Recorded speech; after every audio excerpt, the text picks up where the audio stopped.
Let's open with a word of prayer.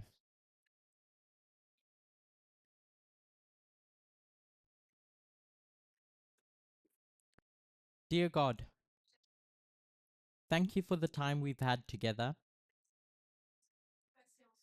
As our time together draws to an end, I pray that you may be with us through this last study, that you may be with myself and all listening as we try to understand more about your character, as more of it has been unfolded this weekend. I pray that the result may be us drawing closer to you. This is my prayer in Jesus' name. Amen.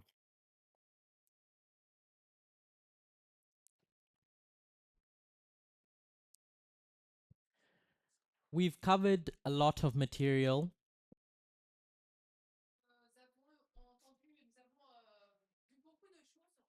over the last few days. I appreciate that it is an overload of information, but as time goes on, hopefully we'll be able to slow down and explore the ideas that were taught this weekend in a bit more detail that we were able to do over the last few days.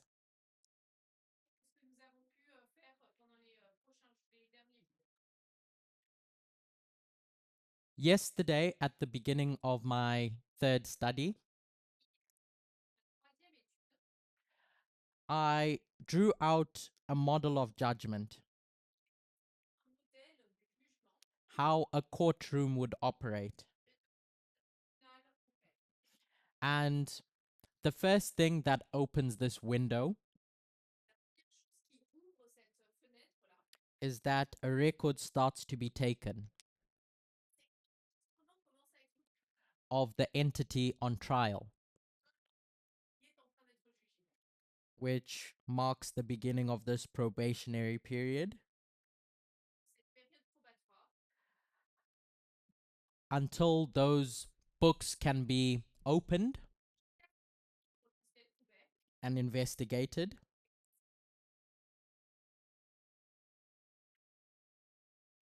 And eventually a verdict is passed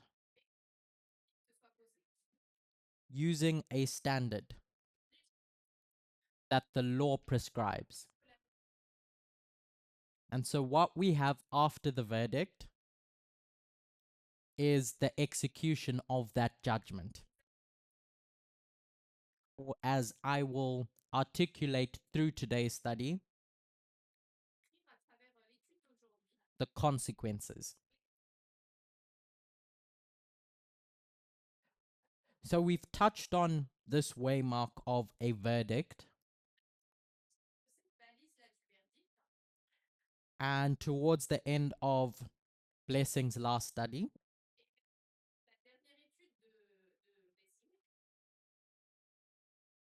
he spoke about this dispensation we find ourselves now in, between the close of probation and the second advent. On the line of the 144,000, we'd call that harvest. In other models, we would call that Jacob's time of trouble.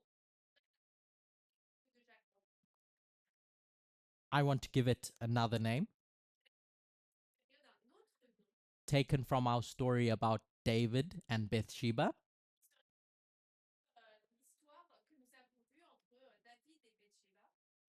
Because after that judgment that was passed on David, which we lined up with the close of probation, what happened to David? His life unraveled. And this was David's time of trouble. What I want to express by that is that the entity that breaks the law ends up facing consequences for that break.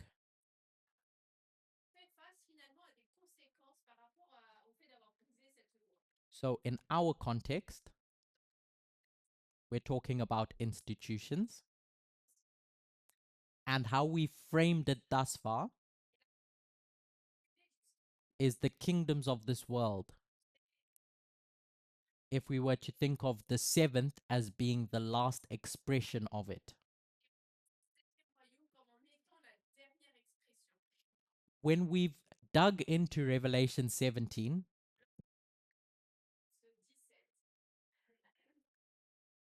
there are various symbols that we've aimed to define. And this is where I'll need your help. Because for the last few months, you've been learning about Revelation 17, about what these symbols are. So, when we explore that chapter, what is a woman in this symbology?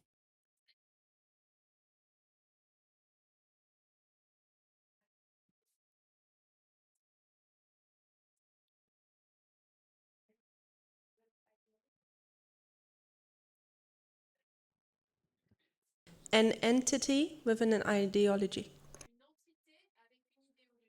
So Tamina used the word entity, which is correct. I'm just going to say something with ideas.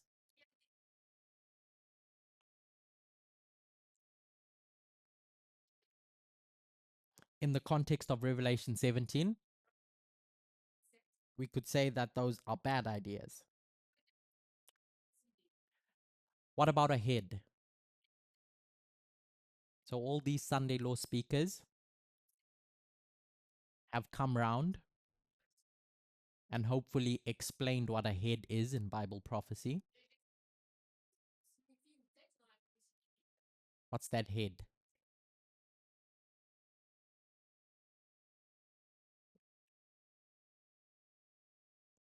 Natalie?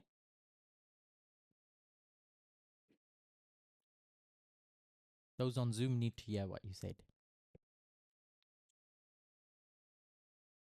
We live in a universal world. So Natalie said a king, but we can be a bit more precise about that. When we say king, are we talking about the person? What are we identifying when we say king? Beatrice? C'est une institution politique avec un pouvoir. So she said a political institution with power. So we've spoken a lot about institutions this weekend. Hopefully this makes sense of what we're identifying. This power that this institution has, what is its use? When whoever or whatever created this institution, why did they give it this power? Why did they entrust this institution to have power?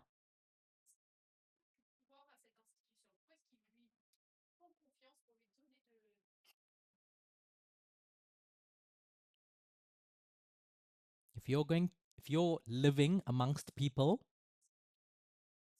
and you want to be ruled by some common understanding,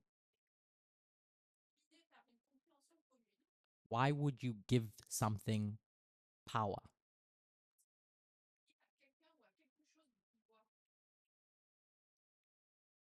So Natalie said, because these people recognize that they need to be served, they need to be protected, their rights need to be protected. And so something needs to be created with the power to do that. That job of service. Beast. What's a beast? The same thing. Same as a head. With an asterisk. What's that asterisk?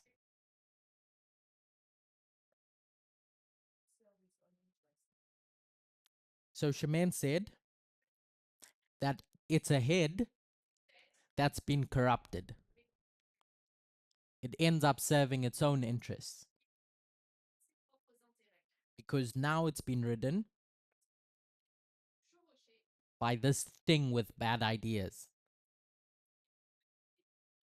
Yeah?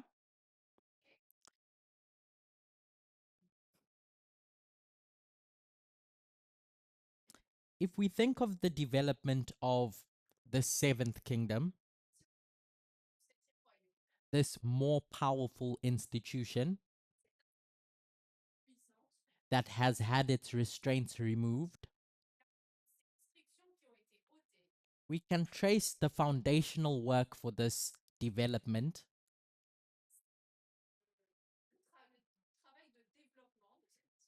to 1989. In 1989, that era, round about that period, leading up to it at least, Ronald Reagan is president. And conservative think tanks start developing a doctrine about what the presidency should look like. They go back to the Constitution and they read it, and in their perspective, they say the president that sits within the executive branch. So if you think of those three branches of government, you have the legislative, the judicial, and the executive. This executive branch has different institutions under it. One of them is the presidency. So they developed this doctrine that says that all those other institutions that were created to be independent when Congress came together, they said the executive branch needs independent institutions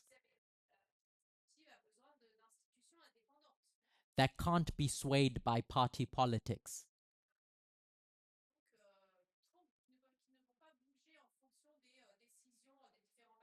So if you were to think about the environment, you don't want changes to environment law every 4 years.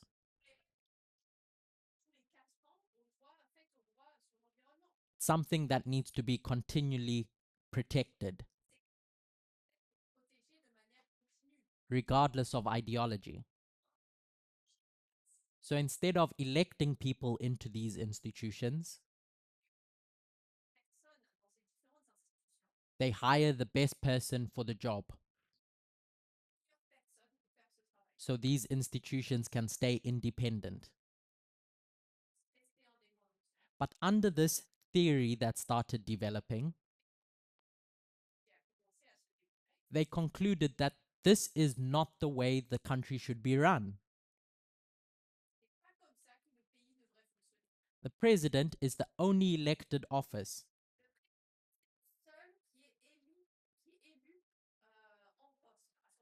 under the executive branch. So all those other institutions,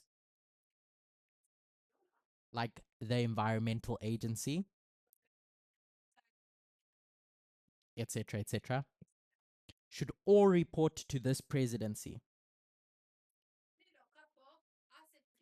They can't be independent. And so this work begins of consolidating power into the presidency. The theory is called the unitary executive theory.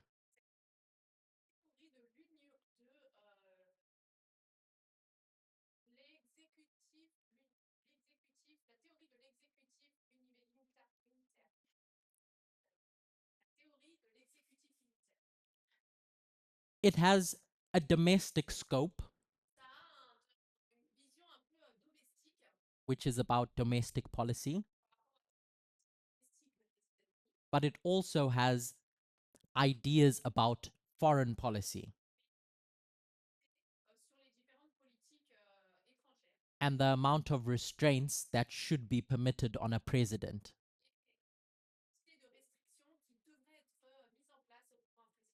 I won't go through all the events that led up to the Sunday Law.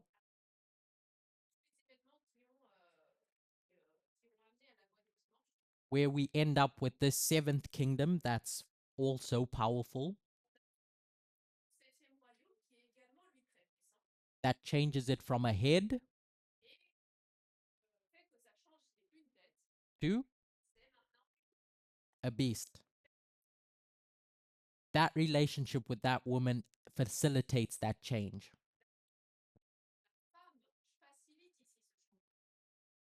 What did we learn about the Republican Party platform at the RNC?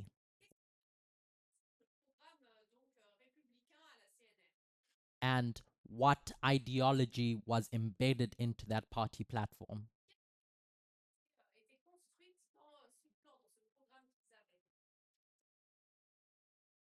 The intent to disrupt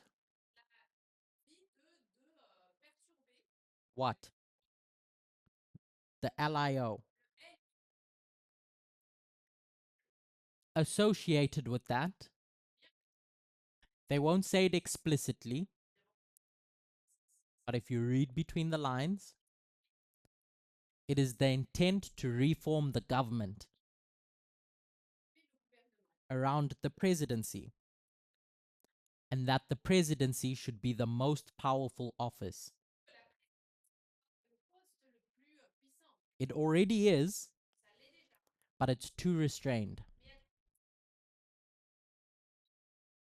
What's that project we've read about that would start in 2025?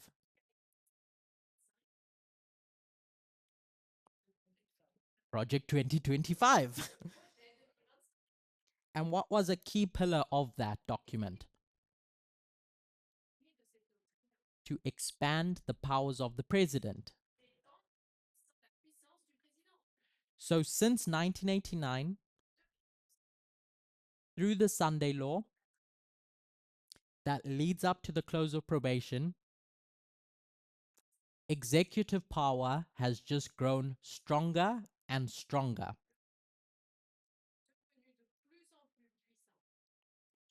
This threefold union that comes together, as I've described in past studies, come together to take over the world.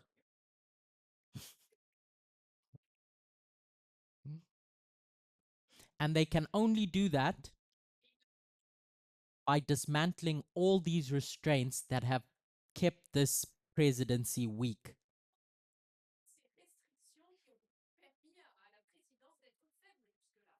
And then we get the sin we discussed, the sin against the law at COP. So I wanted to lay out this framework or give context. So a question was asked of what the sin was. At a broad level, it's the abuse of this power that's been developed in search of something. What was that something that this entity wanted? To change the world order, to change the ideology that the world operated under. And to do that, it broke the law. It abused its power in that operation. That answer your question?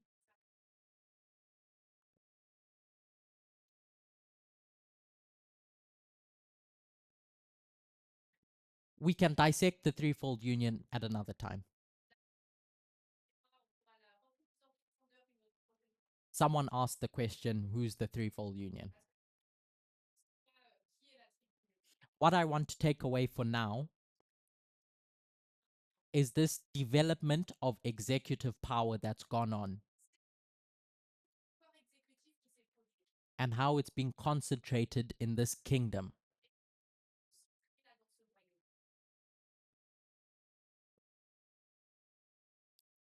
So we started off by laying out this framework of judgment. In brief, we've discussed this verdict. Now, as I said, I want to discuss the execution or the judgment for that sin and how we could think about it under the principles of a new covenant. So, what entity have we described in the past that would perform this work of judging these kingdoms? Yeah, at the end of the world, we're left with one more. What is it?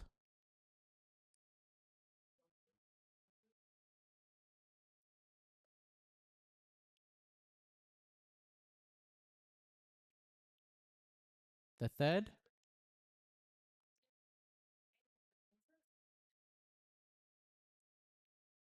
Woe to you.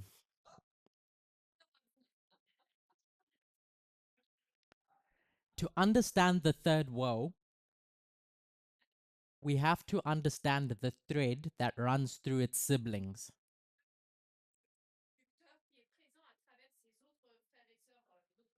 Because I think when we've looked at the third woe in the past, we've done so with a specific way of looking at the world. And what is that way that should have changed? That blessing's been going on and on about. Under an old covenant perspective. So let's try and conceptualize what this third woe is under the new covenant. So the siblings of this third woe are what? And don't say the first and second woe. It's related to that. What does it exist among? That broader title that we give to these judgments of Rome.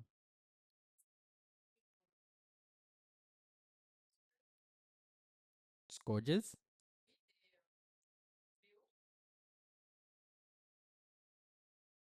7 trumpets. So the third woe has to be understood in the context of these trumpets more broadly. It's not as straightforward as saying 1 plus 2 equals 3. Our maths is more sophisticated than that. So we're going to spend some time, unfortunately, going through history. I appreciate it's hot, at least where we are in person. But if you bear with me as we go into these trumpets, why this matters for us, just to reiterate a concept that we are familiar with already. In Daniel 2, when we have this statue and these materials change from the head to the end, we end up with iron, and that iron doesn't go away. It runs all the way to the end. And what is that iron? What does that iron represent? Rome.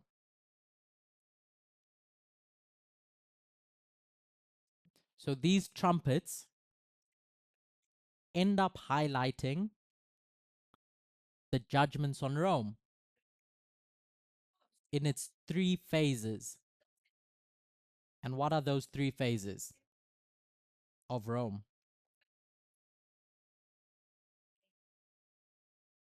Okay, so someone said pagan Rome.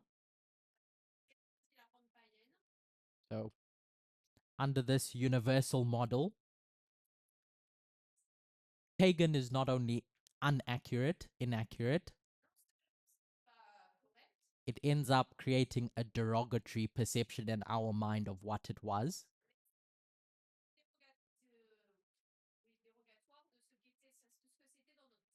So, for me at least, a more fitting term is Imperial Rome.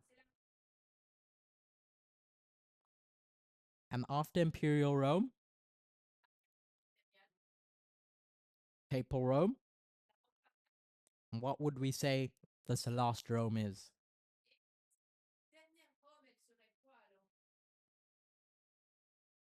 Modern Rome.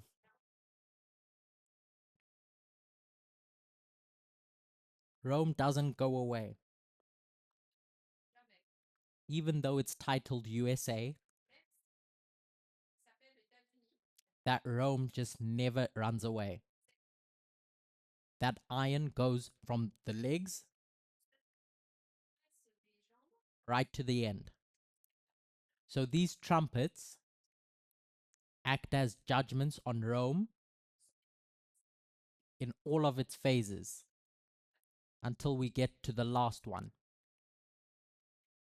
So to understand that last one, we should see and clarify if we understand the previous 6 correctly.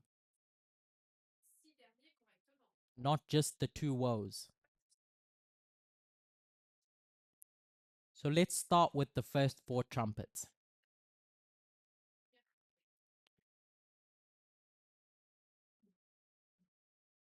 To get a correct understanding of these judgments, we have to understand the worlds in which they existed in. So blessing has run us through humanity's history to try and demonstrate that the environment shapes what happens in that history. So these judgments have to be understood in their history, in their context. So what was the kind of world Imperial Rome existed in? By exploring that, I want to try and demonstrate that when we say judgment, we are not talking about punishment. Punishment in the way we conceptualize it, of God being angry and raising up something to go and strike an entity that's done wrong. So this first world that encompasses Imperial Rome and where our first four trumpets are orchestrated, what was the kind of world that was? I'll tell you. So the Roman Empire was at its height, the closest thing in the ancient world to a universal empire, to a universal state. When I say universal, I don't mean universal in the sense that it was on every single geography,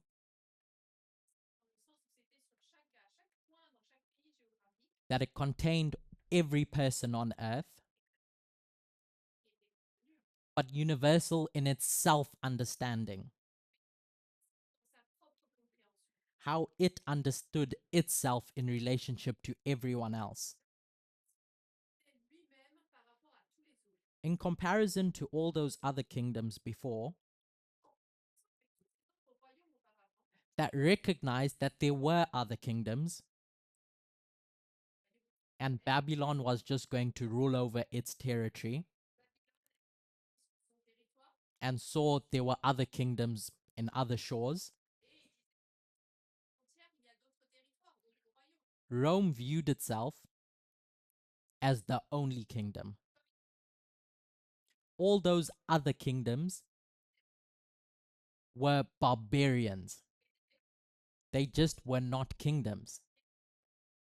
Everyone outside of Rome's borders was, from Rome's perspective, either a future subject or barbarian and irrelevant. Rome was the only thing that existed and mattered. So around Rome, there was this thing called a frontier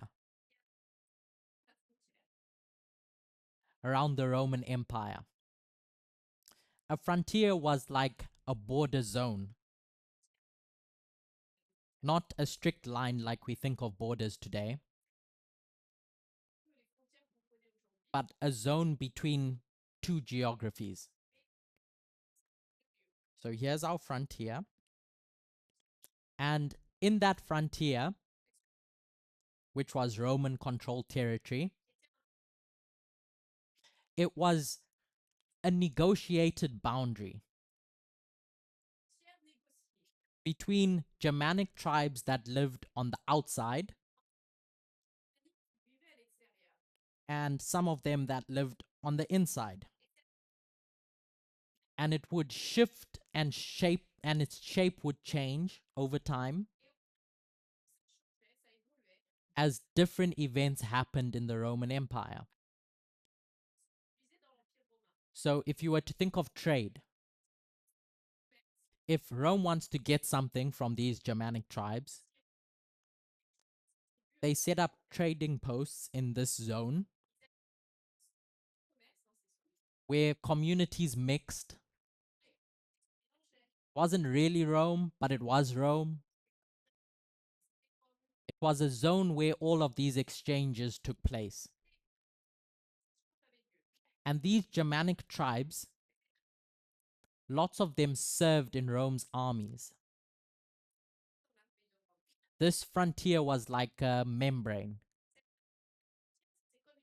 So if you were to think of a cell in the human body, That cell has a wall around it to protect it, but it's not a thick, closed wall. It's porous, which means things can go in and out via control. And so Rome controlled that border zone. Power in this kind of world rested on three particular foundations: military supremacy,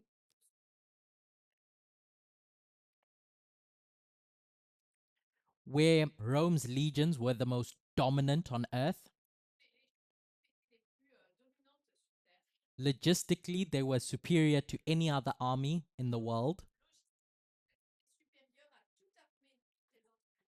Institutionally, it had developed this fighting force that the ancient world just couldn't produce. Because, as Blessing demonstrated, there's a difference between working around people and institutions. So, in the past, under Babylonian government, people were farmers. And when it was time to go to war, you call your farmers and you say, let's go to war.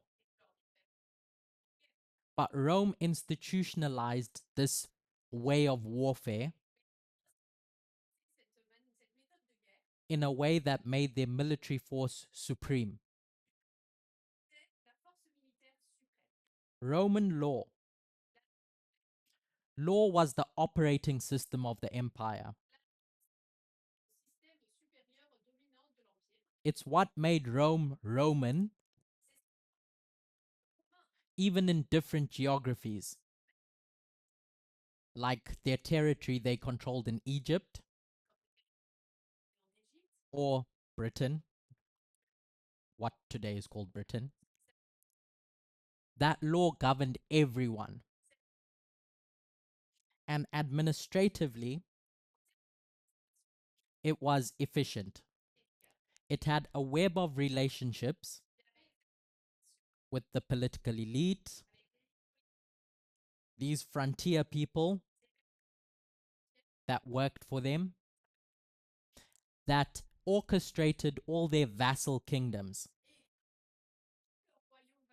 So if you were to think of Israel and the king that gets installed in Israel, they were efficient. These three things made Rome stand out. Rome, during this period, was polytheistic, which means they had many gods.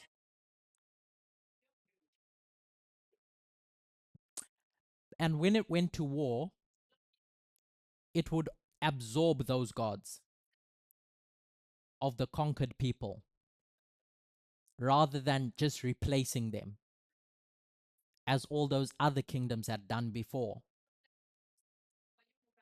So when we read about the emperor being worshipped, that was introduced under Augustus, it was framed under a political ritual. It wasn't about theology. It was all hail the emperor. Because this great emperor delivers for us, makes us prosperous, keeps us safe. Wasn't a divine mandate. It was built around their function to serve people under this efficient system Rome had created. So, this is our world that we've built, I've described. Rome obviously wasn't an island. It had people that lived around its borders. Some of them settled in Rome, and some of them were nomadic, which means they go from place to place. But along this frontier, in the north and in the east, there were different Germanic tribes, which is where the story of the Goths comes in.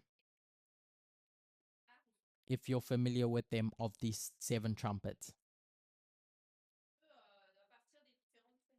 For generations, these Goths would press against this border, not because they were antagonistic to Rome, but because they served in Roman armies. They had cultural and economic relationships with Rome. But then something changed that brought the walls tumbling down. Humpty Dumpty fell.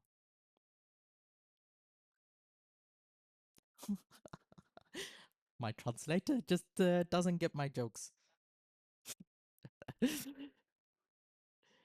In 375 AD, there's going to be this surge from the Huns. They surge west in attacking the Goths. And these Goths, when they go to Rome's doors, aren't invading. They come as refugees.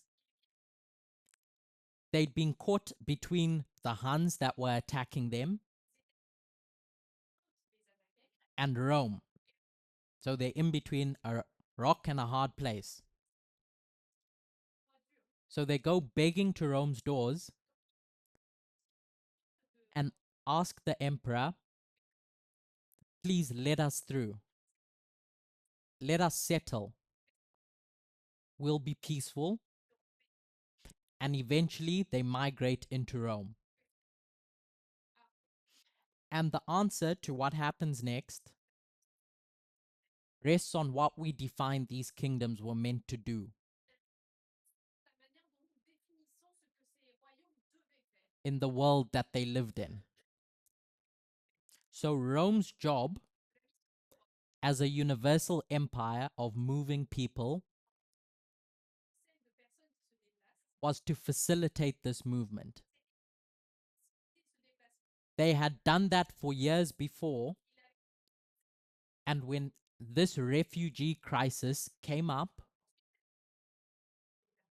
their job was to facilitate that crisis in a way that protected those Goths. But they end up betraying them. So to integrate the Goths, it welcomed them in at first, and certain people were commissioned to look after them, to manage this crossing into Rome. Unfortunately for Rome, the people that were commissioned to facilitate this ended behaving badly. They withheld food from these refugees. They extorted them. And in some instances, by some accounts,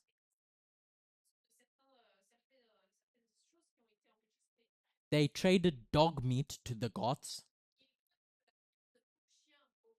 in exchange for their children that they used as slaves. So a people come knocking on their doors, crying for safety, to belong in this system Rome had created. But then this people end up getting betrayed, degraded, and exploited.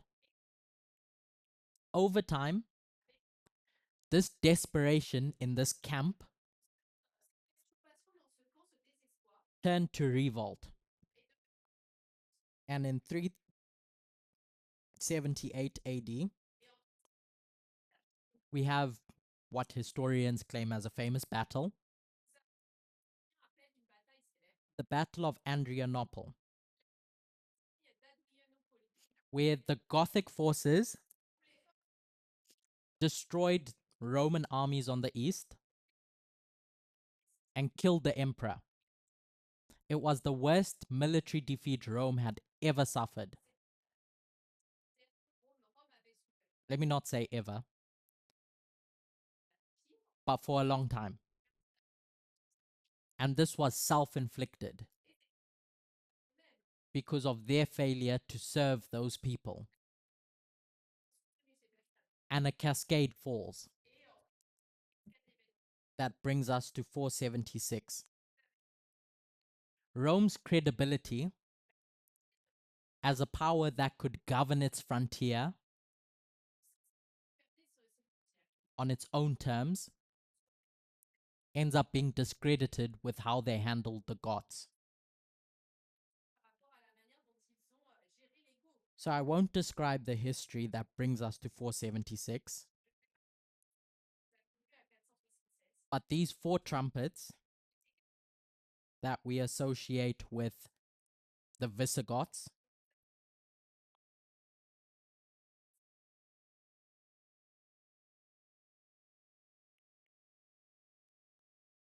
Genseric's Vandals, the Huns in, I'll just give a rough here, 451 to 52,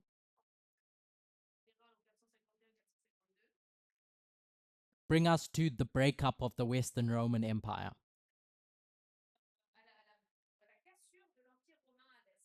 Here are our four trumpets. What I want to try and demonstrate is that this attack on Rome that happens under these four trumpets was not random. If we read it in the context of this sequence, it's the systematic dismantling of a power that had broken the faith of the people its survival depended on. So these judgments under these four trumpets end up reflecting the world that Rome existed in. A world organized around migration, people, and an empire. That's our principle. That a kingdom is raised up to serve, it betrays that trust,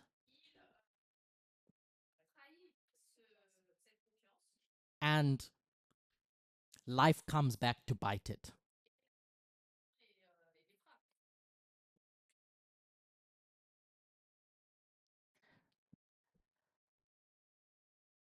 Let's explore the next three, because the world changes. So we have those two woes that world number two falls into. Because now it's going to exist under a world of holy wars. So when the Western Roman Empire broke up in 476, the organizing principle of society changes. Because now the thing that's going to hold the world together is no longer who controls the biggest legion, it's whose God is true. And society begins to transform after the breakup of Western Rome in 476. To understand the two woes, we have to understand that transformation. In previous studies I've done, separate to this weekend, I phrased that transformation as Rome going from imperial, organized around peoples and migration, to a Roman framework, i.e., what we were left with was just what it meant to be Roman. And under this Roman framework, a void was left. A void of what would control the empire. So we have the Edict of Milan in 313,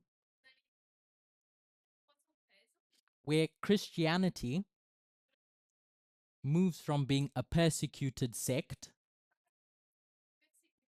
to the official religion of the empire. And by the time we get to 380, Christianity is not only permitted, it's legally mandated. That's the first shift that transforms the world. The second important shift is the rise of the papacy. So as the Western Empire fragmented, the Bishop of Rome steps into that vacuum. The result of all of these changes was that to rule now was to rule in God's name. And to rebel was to rebel against God's order. So what axis was war fought under? What axis was war fought under? What was the reason for war? Now that the world has shifted to this God-centric world, it's now going to be fought under religious terms.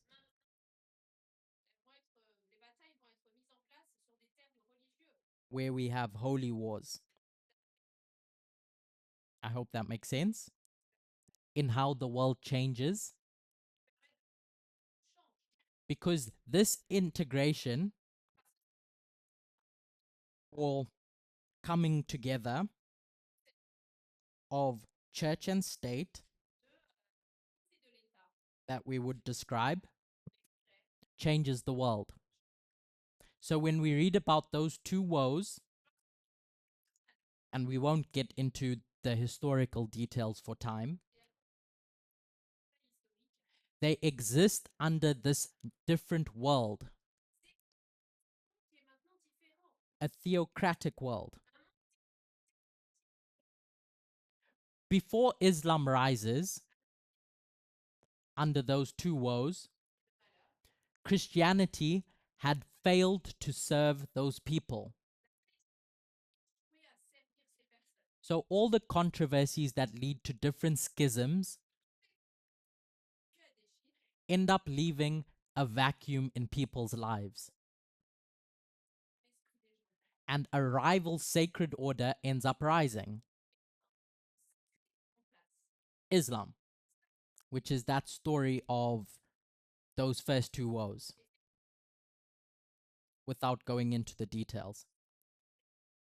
But the point is that there's an underlying principle that this relationship ends up not serving the people, and what comes in to fill that gap is Islam. That's what breaks down Rome in this time period until we get to present day, where two changes take place and change the world. What's that change in 1798? That changes this holy world, this religious world. So the USA is going to rise, but that's not what changes this religious world.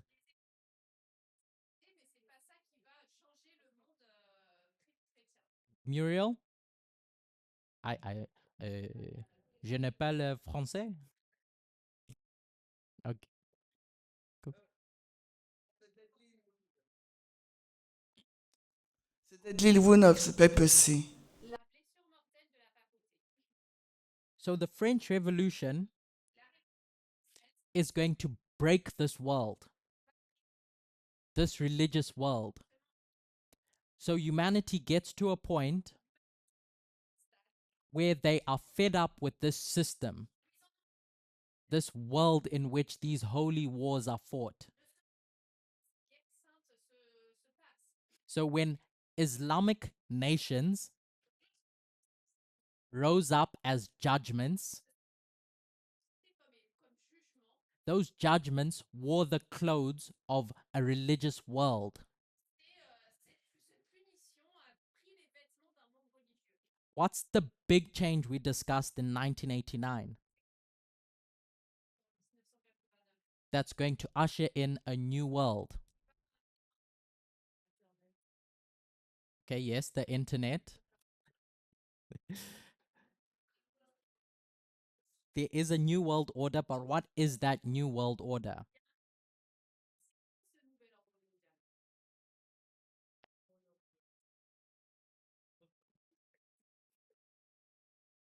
So the USSR falls. What's Blessing's favorite term? The LIO, the Liberal International Order. The world changes. It's not going to be fought under religious terms because that's not the world we live in. These liberal ideals are going to get globalized. And under this globalization of these liberal ideals, as was pointed out, the USSR falls and the USA rises as a unilateral power. The good perspective of that is that they had a mandate to facilitate the transportation of these liberal ideals across the world. But what happens in 1991? Or let's take a step back. In the lead up to 1989, those 10 years, we have that Afghanistan war. And there are going to be a people that are going to serve with the USA, just like we read in those 4 trumpets, that end up being betrayed as the USA tries to facilitate this transformation of the world. We get to 1991 and the Gulf War, and as Blessing described, this was a good war in that it was done under the pretense of liberation, but they left a mess. What was that mess?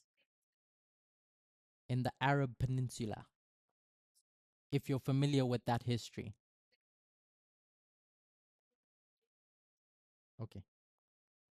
Okay, for the sake of time, they're going to invade Iraq. They're going to station their bases in what was considered Holy Land, Mecca and Medina. And Osama bin Laden's going to get upset because he had people that could have gone to liberate these suffering people. But the USA was called in, not him. The USA turned their back on a people that they had helped, that had helped them, those Taliban fighters, and leave them to their destitution. So in 96, that famous fatwa is written. And what was the crime that's listed in that fatwa? It's not, this Christian nation is trying to Christianize the world. It's what? This USA is arrogant. They shouldn't have left their bases on our soil. And we need to take care of this problem. So we get 9/11 in that context. It's not a religious war. So when we read Islam and 9/11, what we've done is we've taken an example. And what was that example? The first two woes.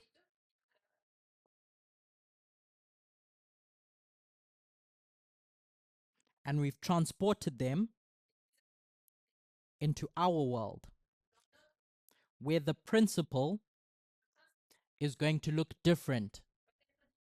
Where did we make the same mistake? In Revelation 17.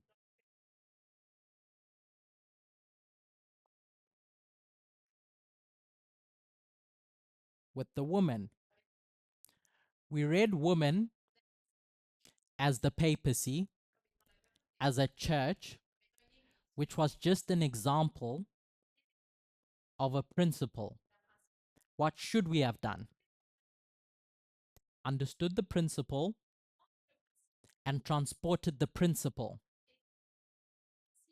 And we would have been able to see that there would have been no papacy or no apostate Protestantism, because we didn't live in a religious world. We lived in this secular world, in this liberal international order.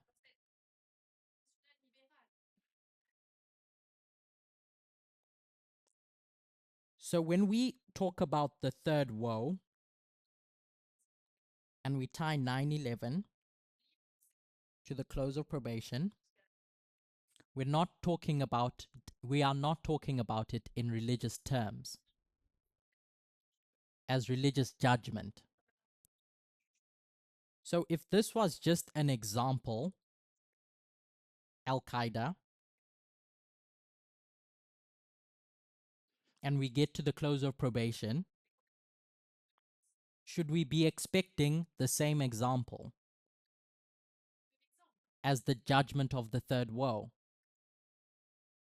Amina's shaking her head because she can see that under the new covenant, it's no more housed in examples. What we need to take is the principle. And what was the common thread between those 6 trumpets? If you were paying attention, is that a power rises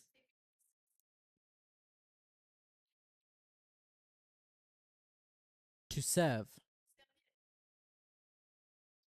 And when they stop serving, what happens?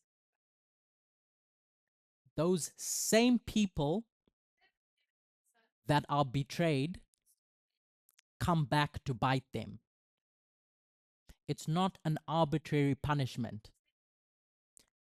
It's the consequences of betraying that mandate to serve. So when we think of that principle,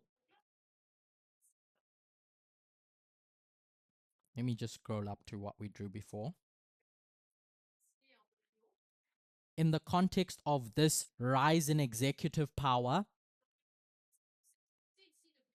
at the close of probation on January 3, with the King of the North in union with the two other entities, they attack this liberal international order. And what should we expect?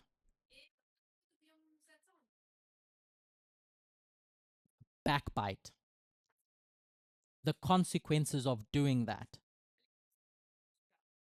As humanity has developed, we've developed in our understanding of government. We started off with kings until we got to the point where we recognized that kingly power is inappropriate. It doesn't serve well. It wouldn't serve this world we live in well.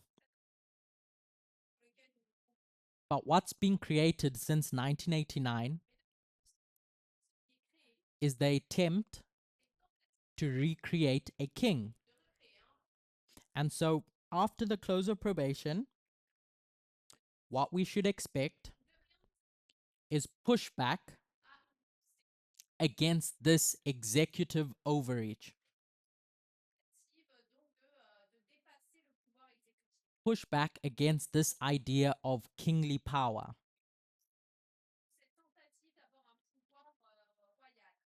Revelation describes these judgments from different perspectives. In one breath, it will describe it as the third woe. These consequences. And in another breath, it will talk about it as plagues. The 7 plagues.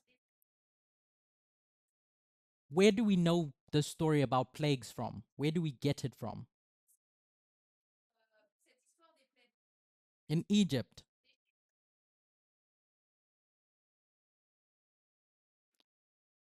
When those plagues fell, what were they falling on? On people? Why did those plagues exist?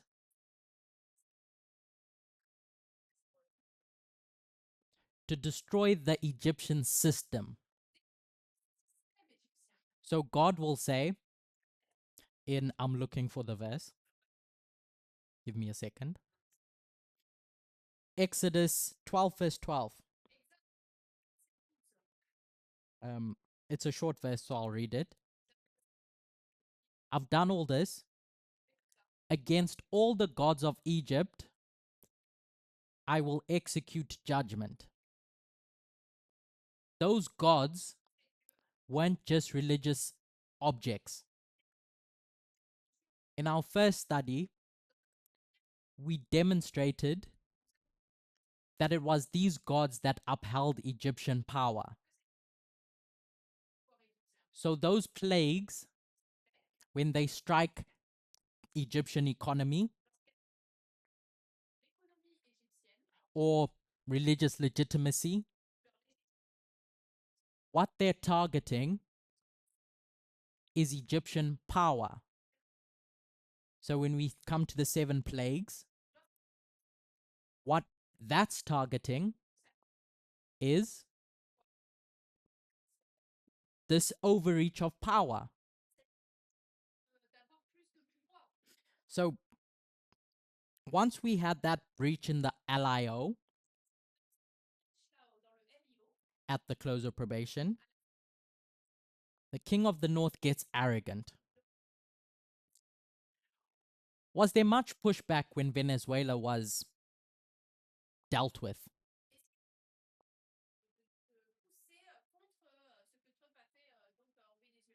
Not really. People just carried on with their lives. Because who cares about Venezuela? But now the king of the north gets Gadal and believes if I could do it with Venezuela, I can do it with anyone. And so there are various events that did and do transpire as a pushback against this executive overreach.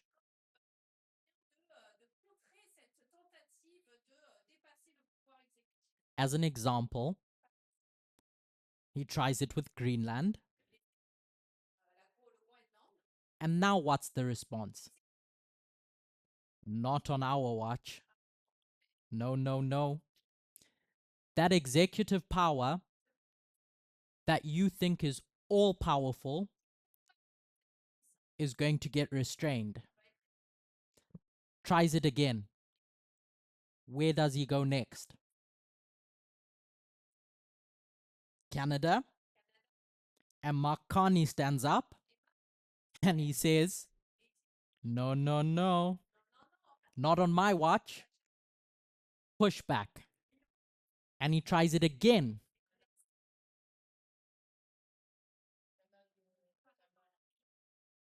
So I'm going to jump to a bigger one. Iran. Going into that war was never about Islam. It was about believing that the USA, in all of this accumulated power,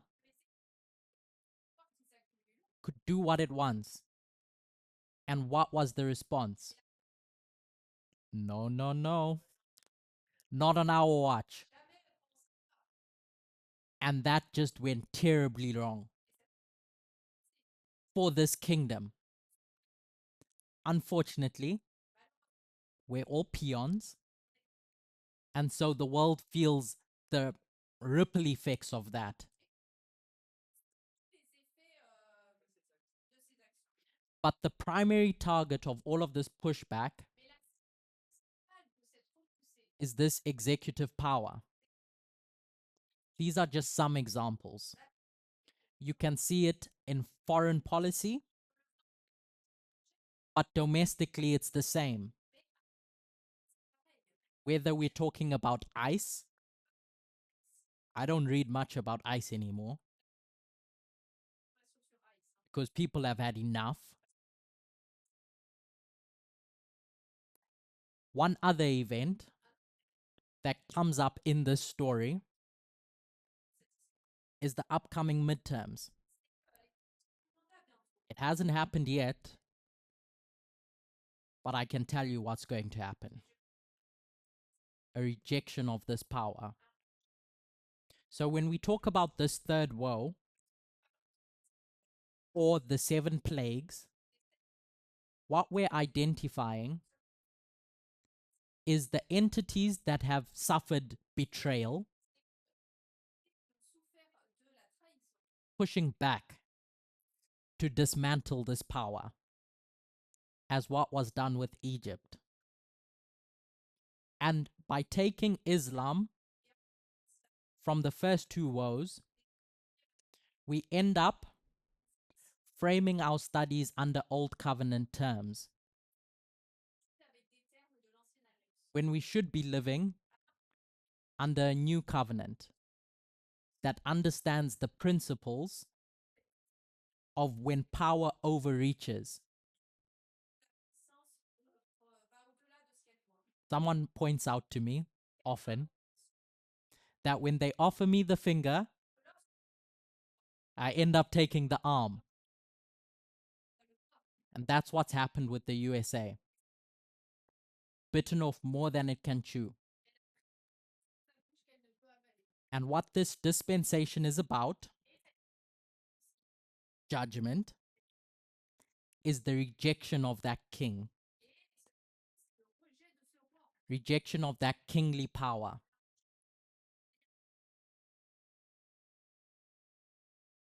So there's a hand.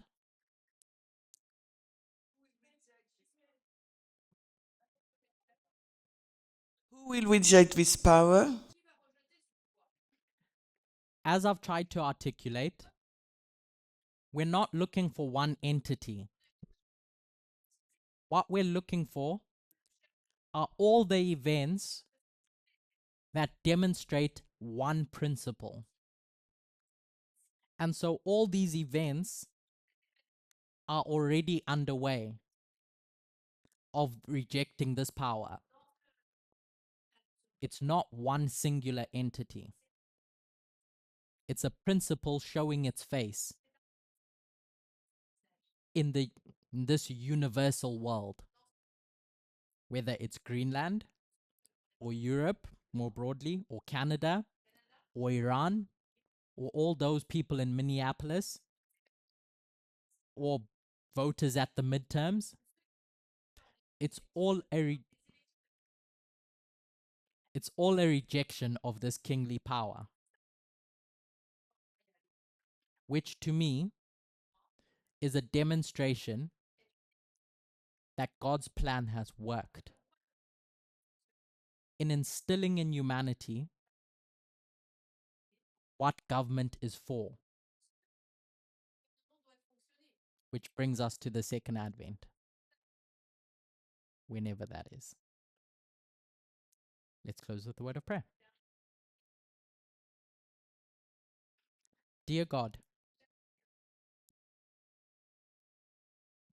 speaking for myself at least, I hope speaking on behalf of others, this development in our understanding of you, I welcome, because it changes us from thinking of you as punitive and instead sees you as creating a law that's meant to protect us. And unfortunately, or as a consequence, when that law is broken, we see the consequences of pushback. I pray that you may be with us in this journey of understanding you better, so we can change this idea of an angry God. I pray all these things in Jesus' name. Amen.